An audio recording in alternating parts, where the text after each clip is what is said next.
Good afternoon. Fade to Black breaking news for this Wednesday, May 15th, 2024. This is all of the news that you need. I'm Jimmy Church.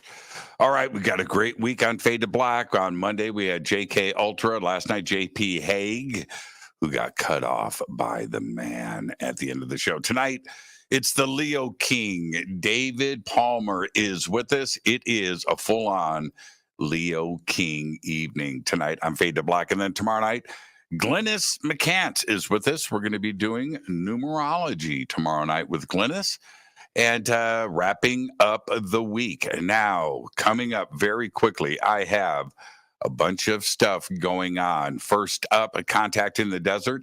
I'll be hosting their 10th anniversary party. That is Thursday night, May 30th, in the Crystal Ballroom at the Renaissance Hotel there in Palm Springs. So I will see you there. I'm only going to be there Thursday night. So I will see you at Contact in the Desert. And then coming up, the weekend of June 21st through the 23rd, which is the summer solstice, it is DisclosureFest, Stairway to the Stars, right here in Southern California at Castaic Lake. The links for everything are below. All right, let's get things started. Yeah, on this day in history, 1941, big day. The jet-propelled Gloucester-Whittled E-28-39. That aircraft flies successfully over Cranwell, England, in the first test of an Allied aircraft using jet propulsion. On this day in 1941. That's hard to believe. That was in 1941. It just seems like yesterday. Wow, how far we have come. Fader fact. You ready? The universe has an average color. That's right. It is called cosmic latte. Yeah.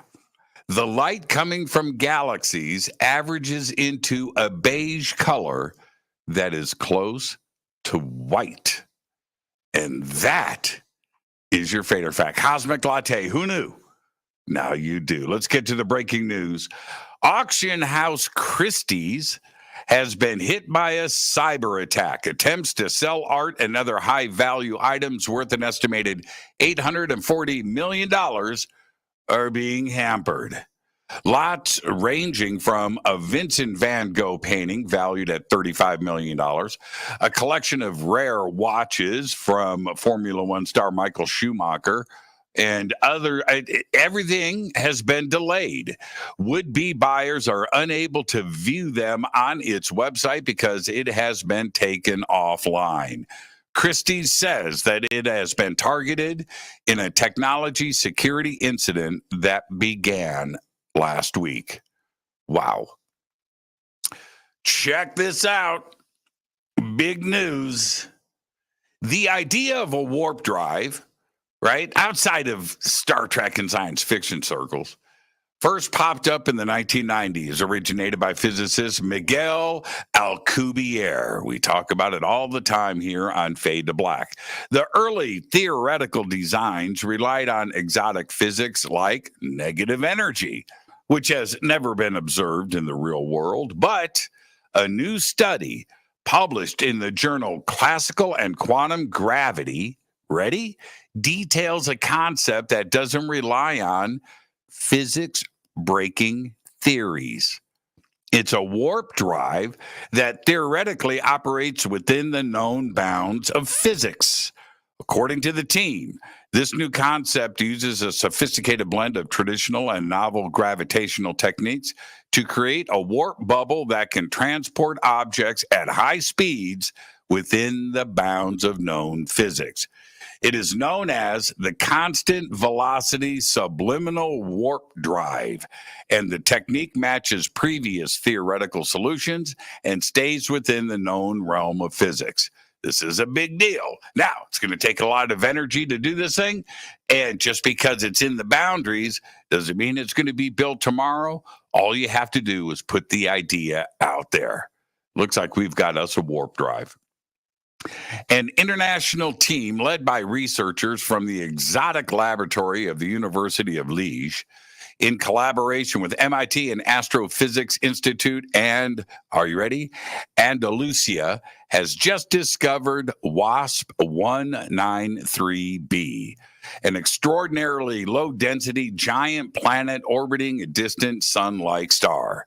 But this new planet, located 1,200 light years from Earth, is 50% larger than Jupiter, but 7 times less massive, giving it an extremely low density comparable to that of, wait for it, cotton candy.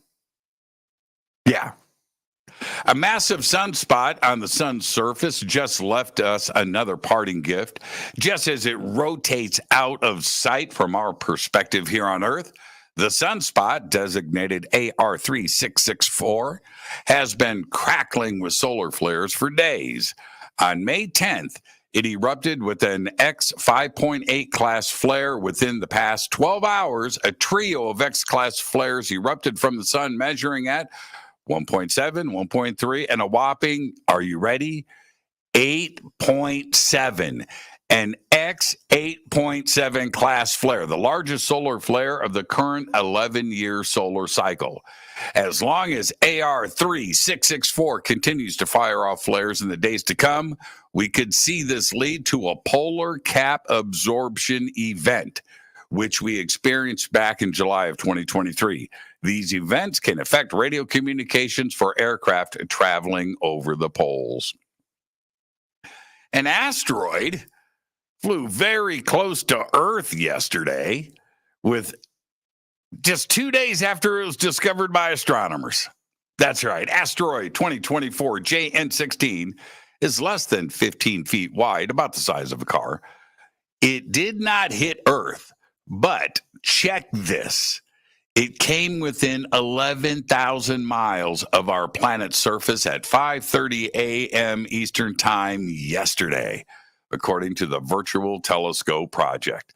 2024 JN16 was discovered by amateur astronomer.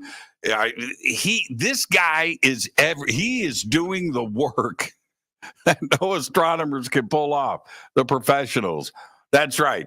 Gennady Borisov, again, 2 days ago, using the Margot Observatory in Crimea. NASA is looking to build the first lunar railway system using robots. It's called the Flexible Levitation on a Track float. The concept is one of many projects approved by NASA's Innovative Advanced Concepts Program, otherwise known as NIAC. According to NASA, when deployed, the lunar railway system will provide reliable, autonomous, and efficient payload transport on the moon. That's right, a levitating train. All right. And finally, I'll leave you with this. When orcas attack. Now, it sounds like a movie title, right? Well, orcas that have been terrorizing boats in Southwest Europe have just sank their 5th yacht in 3 years. And experts have warned that more attacks are likely in the coming months after the orcas unexpectedly switched up their behavior earlier this year. The boats are not tiny. No, just the opposite. This past weekend, and I'm talking about Sunday, May 12th, an unknown number of orcas attacked a 49-foot-long sailing yacht named the Albaran Cognac in the Strait of Gibraltar.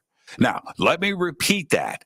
The yacht was 49 feet in the Strait of Gibraltar, that narrow body of water between southern Spain and North Africa that separates the Atlantic Ocean and the Mediterranean Sea. Now, during the attack, which began at around 9 a.m. local time, the killer whales repeatedly rammed the boat's hull and rudder. The yacht's two-person crew radioed for help and was rescued by a passing oil tanker. The yacht is now at the bottom of the strait. The attack was carried out by a growing number of orcas from the Iberian subpopulation, a group of around 40 killer whales that live off the coast of Spain, Portugal, Morocco, and Gibraltar that have been attacking boats across their range since 2020. Most of the attacks occur between May and August each year in and around the Strait of Gibraltar. However, earlier this year, some of the highly social apex predators were spotted circling a boat in northern Spain, suggesting that they have spread out much further and earlier than normal. Since the attack started in 2020, sailors have reported around 700 interactions with orcas in the area, ranging from circling and nudging vessels